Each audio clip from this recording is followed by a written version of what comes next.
Okay, the photo you were just looking at is my current spray booth. That is my dining room table covered with newspaper and a couple of desk lamps to provide lighting. From that photo you can deduct at least one thing: I'm not married and I don't have a live-in girlfriend. No woman's going to allow you to take over a dining room table and spray paint on it. Okay? It's fine as long as I'm spraying acrylic paints because they don't have a lot of noxious fumes. I sprayed enamels on there once and the whole house reeked of enamel paint for at least a day. I have 2 cats and I don't need to subjugate them to the poisonous fumes. So I'm not going to continue with that as my spray booth. I need something that's going to vent to the outside. So I decided I'm going to build a spray booth. Okay?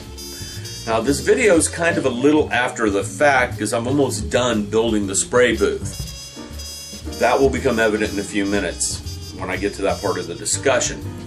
But first thing, here's the considerations I had. 1, I wanted overhead lighting. A lot of the commercial spray booths I looked at did not have overhead lighting. They had no lighting whatsoever. And most people provide the lighting outside the spray booth by clipping lights on the side pointing in. So I wanted overhead lighting. 2,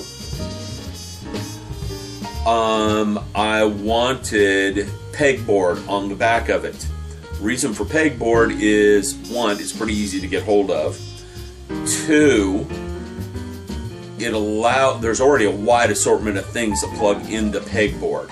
Just go to a home improvement store, you can walk in, say, I need some pegboard accessories. They'll point you to this big rack. There's jars, shelves, all sorts of stuff designed to go into standard pegboard.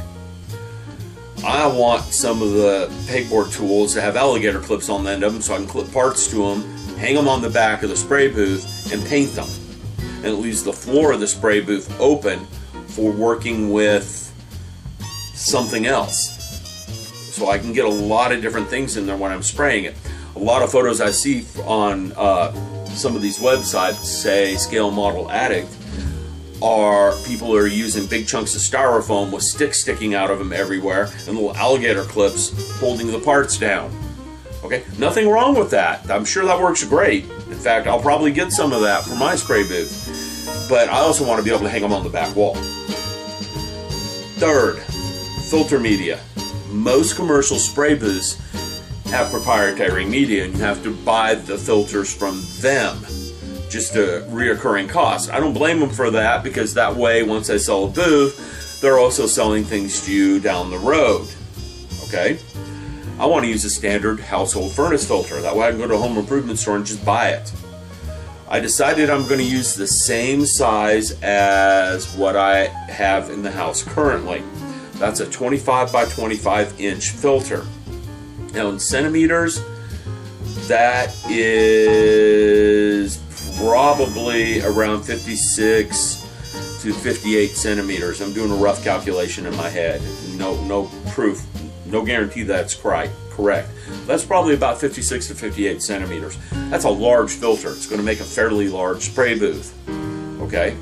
What do I make the materials out of? We have MFD or MDF. I can never remember which way those letters go. And plywood. I'm going to choose plywood. Mainly because it's lighter. MFD is cheaper. And you can paint it.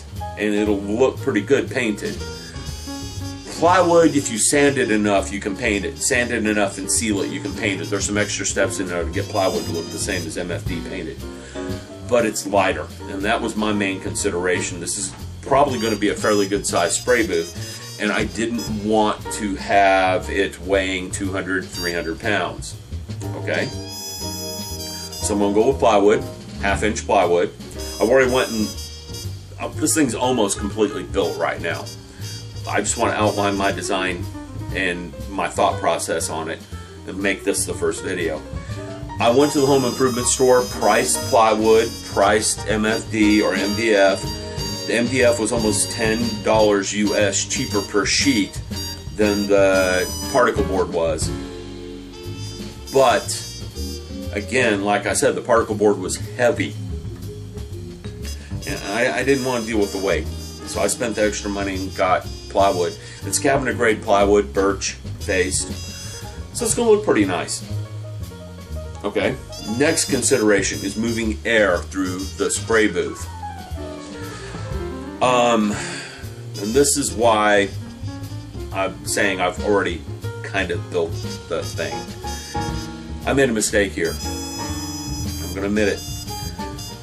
I didn't do my research before I started building this thing. I looked at a couple forums online. I did what these guys had done. I went and bought a bathroom fan, bathroom exhaust fan. Bought one that moved quite a bit of air and was pretty quiet. Then you start looking at then I started doing some research right before I was done, after I'd already put the fan in the thing, and found out you shouldn't use bathroom fans. Shouldn't use kitchen fans. You need to get a special fan for this. If I thought about it, it makes sense. I should have done some thinking, okay? I just saw what some other people had done and just followed what they had done, thinking everything's fine, because I know a couple of them have been using these spray booths for a couple of years now. And they've never had any problems. The problem is this. By using a bathroom fan or a kitchen fan, you have the fan in the airflow, okay? Let's say you're spraying lacquer thinner through your airbrush into the spray booth, and you're spraying a lot of it. You now have a fan which has electricity moving through it, and that electricity is sucking up a very flammable substance in the air. Some of you are seeing where this is heading. You can create a mini jet engine in your spray booth shooting flames down the exhaust pipe. I really don't think we're going to have an explosion with something like this. You're going to get more of like a jet engine at first, and then the thing's just going to catch on fire. Okay? I stopped and thought about it for a little bit. I don't like spraying enamels through the airbrush. The last time I did, it made a gunky mess in the airbrush, and I spent quite a bit of time cleaning it up. That was very annoying to me. I'm probably going to stay with acrylics because they're easy to clean out of the airbrush. Acrylics, you can use thinner, Windex, or water. For thinners, you can use Windex, alcohol, water. Windex and water, they don't really have much of a flame point. They're not going to be a problem to go through the spray booth. Alcohol burns at such a low temperature that if you've got enough air moving, the thing's just going to flame out. It's not going to be an issue. So the only time I would ever have problems with it is if I'm using some rattle can or spray paint in a can, or start moving into lacquers. And I can see some lacquers on my horizon. So once I get this built, I might do some research, try to find a good motor designed for these things. What you want is a motor that is outside the airflow. So you want the rotor that's driving the air pressure in an enclosed box, shaft coming out of that box to the motor. That's what you want. You want the motor out of the airflow. Okay? I did a little bit of looking and found some at reasonable prices, but I'm not sure if the blower and the motor are included together. So that company actually has a store in town next weekend. I have to go near that store anyhow. So I'll just stop by and have a chat with them and see if they have anything that'll work at a reasonable price.